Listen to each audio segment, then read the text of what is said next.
Souza est historiquement un lieu de rencontre, de circulation des populations. Ces circulations ont été le fait d'un ensemble de facteurs différents, au premier rang desquels il faut noter l'implantation de firmes agro-industrielles ici, dont les gens sont d'abord venus historiquement pour travailler à Souza. Mais c'est aussi dans l'histoire politique et sociale du Cameroun un lieu de circulation en raison de deux grandes crises politiques et sociales majeures dans l'histoire.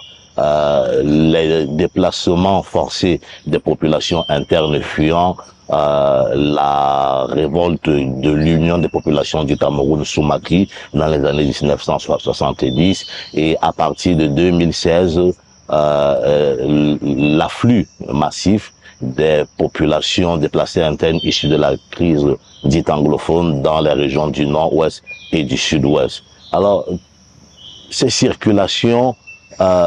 certes créent du lien sur le territoire de Souza et complexifient la compréhension que l'on peut avoir pour qui essaye de proposer des réponses informées véritablement aux problèmes qui se posent à Souza. Mais elles créent aussi parfois un ensemble de conflits, de mésententes que l'on a pu déjà documenter à travers un certain nombre d'explorations qui ont été conduites par des équipes sur le terrain. Je tiens à signaler que pendant près de 3 ans,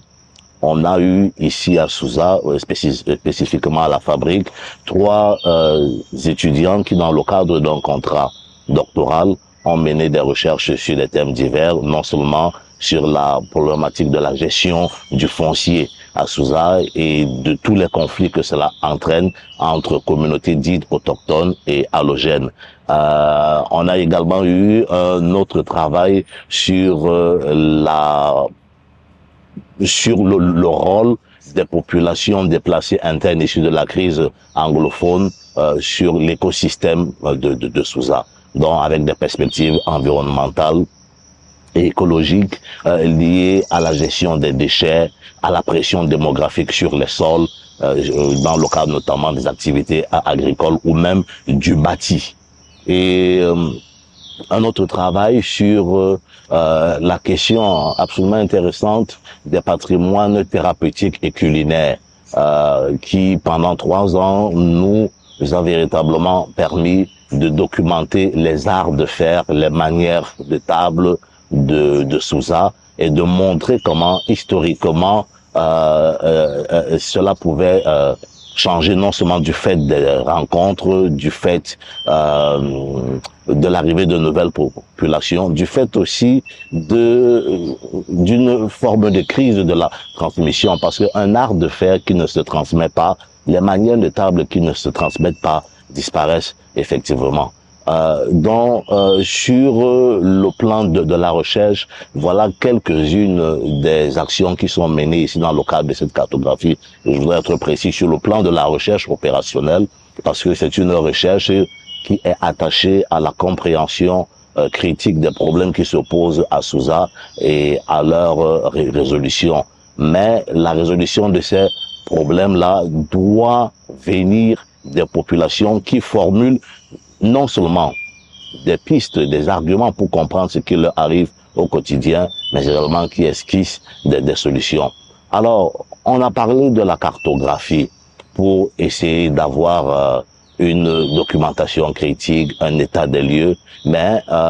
ça constituait un moment important de cette réflexion où il fallait agréger un ensemble d'informations.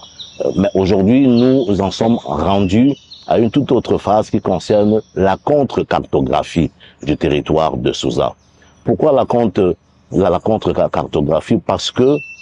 on veut s'inscrire dans une perspective critique qui consiste à faire droit de manière native, c'est-à-dire de manière endogène véritablement, à la manière dont les populations, les communautés de Souza comprennent et pratiquent leurs espaces, leurs itinéraires,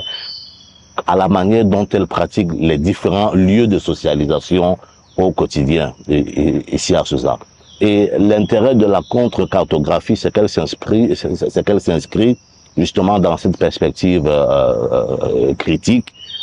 qui est en décalage avec la cartographie donc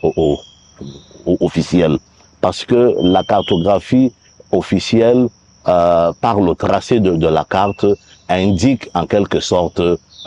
les voies, les routes, les chemins, là où il faut aller. Or, les communautés ont parfois élaboré et mis elles-mêmes donc en place d'autres tracés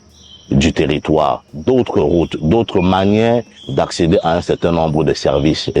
essentiels, mais aussi des manières de contourner même le tracé de la carte. Et c'est ce que nous essayons de mettre en œuvre ici